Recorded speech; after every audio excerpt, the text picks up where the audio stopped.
Several months ago, I received a call from a friend of a friend who wanted to know, how do I become a professional speaker and how do I make money doing it? We had a very nice call, and I recommended that she get involved with the National Speakers Association. And I told her at the time the national conference, Influence, was coming up in just a few months, July, which it just actually happened 2 weeks ago. But at the time, I said it was 3 months away in Phoenix. She didn't live far. She was in Southern California, and I really encouraged her to go. I followed up with an email and a link so that she could join the National Speakers Association at a discount and receive her paid, attendance rate or whatever, paid the fee to go. She wrote back and said, no, I have joined this group. Now, she spent over $15,000. To join and go to the National Speakers Association would have been under $3,000 to attend the 4-day conference and her first year's membership. However, she swore that this was the best investment she was ever going to make. She told me later that it was a great community. But as she told me about the community, everybody she was meeting, and they were great people, were all want to be speakers. And I told her what I liked about NSA is you're going to have a lot of new speakers, people who want to get into the career, but you also have people who are at the Hall of Fame level, people who are in the Speaker Hall of Fame who participate, and everything in between. And that in a community, what you need to have is working professional speakers who are giving back to the industry, who are willing to help. Now, I told her you're not going to become friends with everybody, but if you were to go to NSA for 5 years, you would have spent the same amount of money, but you would have met working professional speakers who could have shared with you. She told me this was a shortcut and she was really happy about it. I received a call from her yesterday because she spent the money and she's not getting the value and the group really isn't there anymore. I will tell you, I'm a big fan of for-profit businesses and I'm a big fan of coaching. I do some coaching. I think a good coach who's reasonably priced is a great way to help you work your way through the cobwebs. But if someone is selling to your hopes and dreams and they're selling you a big fee saying you've got to invest in yourself, you want to look at the organization and say, why does it exist? And where is that money going? Who's getting rich off a for-profit entity that's coaching you? In the professional speaker world, I have a lot of friends who make close to $1 million a year as a speaker, and almost none of them do any coaching. Do you want to know why? Because they're too busy working and they have a business that is taking care of their lifestyle. They don't need to take money from people who may or may not ever make it in the business. So if you want to be a professional speaker, be careful about being sold to about shortcuts to get into the business and do better. Now, I don't want to knock these communities. I have a lot of friends who've participated in for-profit communities across industry lines, the podcasting industry, the startup industry, etc. However, I always say, take a look at where the money is going and take a look at the purpose of the organization. Was the organization founded so that somebody could make personal money and fatten their bank account? Or is it like a trade organization? I'm a real big believer across industry lines in industry trade groups. If I was a plumber, I would be an active member of the National Plumbers Association. If I was a locksmith, I would be super active, volunteering, showing up and learning at conferences put on by the National Locksmith Association. But here's the deal. In the speaker world, I'm a big fan of the National Speakers Association. I've been in this business around 20 years. 17 years ago, I joined NSA, and if it wasn't for NSA, I would not have given over 1,000 paid speeches in the last 20 plus years because I never would have known how the business worked. The way I learned that, yes, going to the conferences and learning from the people who spoke on stage, there's information. But the real trick, the real gold was making friends with people who were working in the business. If you want to succeed in the speaker business, you need speaker friends.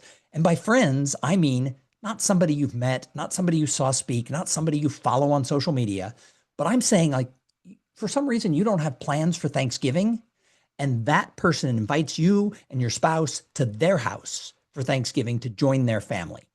That's what a speaker friend is, somebody who you're a real friend with, but they're also working in the business. It's not their dream to be in the business. They're actually getting checks for the work that they do.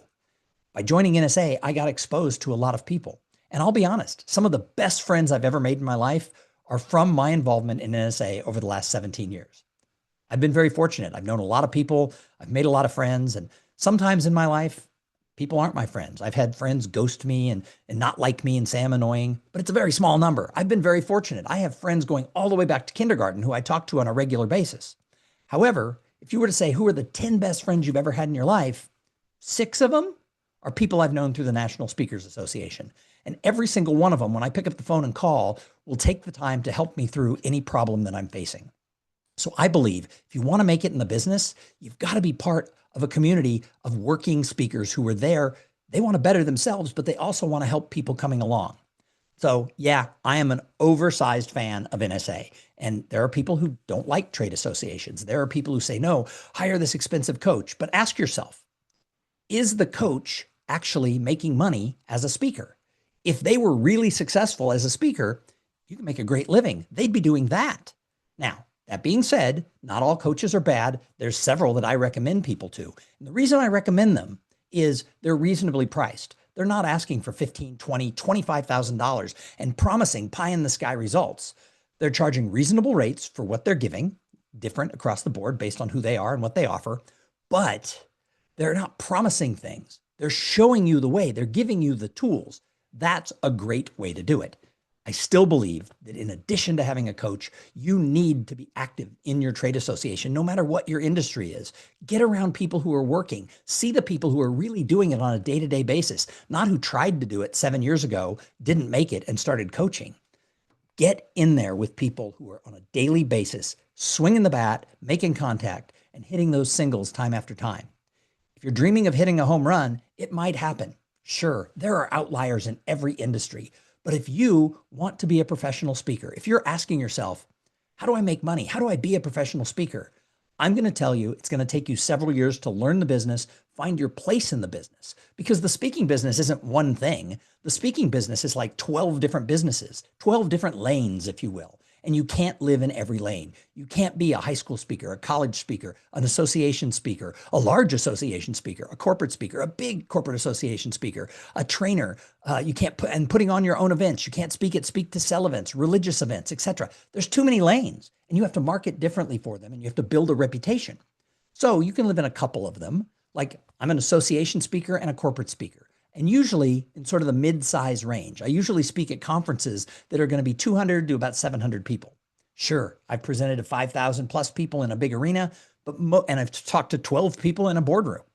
But usually my speeches are in that mid-size range. That's where I live and that's where I market myself. That's where my fee works.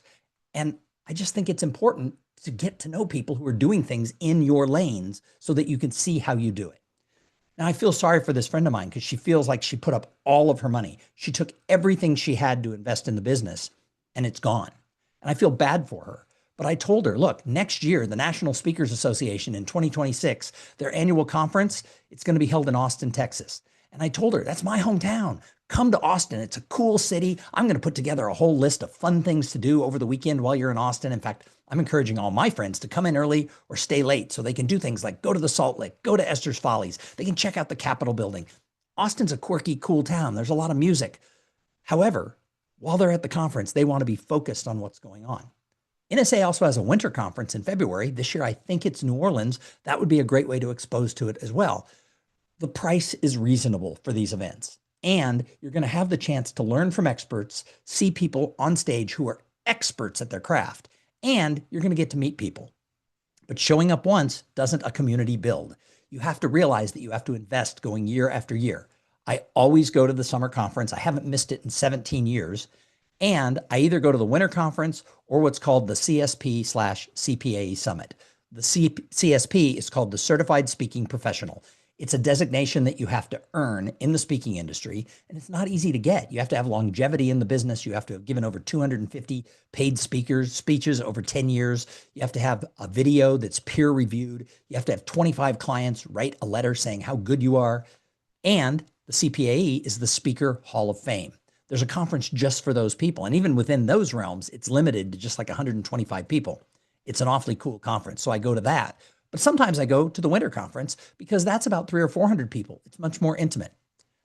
I didn't intend for this video to become a commercial for the National Speakers Association, and most of you probably haven't watched to this point because I'm rambling.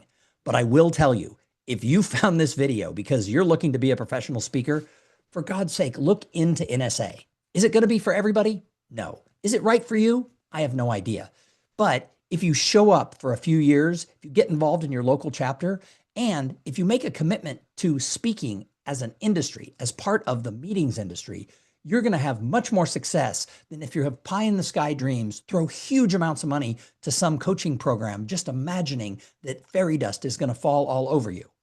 Fairy dust doesn't fall in the speaking business, at least not very long. And we shouldn't be looking at the outliers who skyrocketed, who were famous for something else and suddenly became $50,000 a speech speakers. We should look realistically at who we are, how we're getting into the business, who's in the business, who's like us, how much money they're making, what audiences they speak to. And you can do that when you get around people who love the industry, give back to the industry, and participate in the industry. And that's through being involved with NSA. So if you want to be a speaker, that's my advice. That's how it worked for me. Has my career been the best? Am I famous? Do I make $1 million a year? No. But I had a great lifestyle business doing something that I love to do. And I did that through my association with other speakers, those speaker friends that I've made. God, my life would be so different without them, and I never would have succeeded in this business. So that's my tip. I hope you enjoyed this video. Let me know what you think. Like I said, some people have great experiences in these other types of organizations, and I am all about entrepreneurship and for profits. But before I give my money to anybody, I want to know what the purpose is behind that group and who's making the money. Where's the cash going and why? It's just a good idea no matter what industry you're in. Have a great day.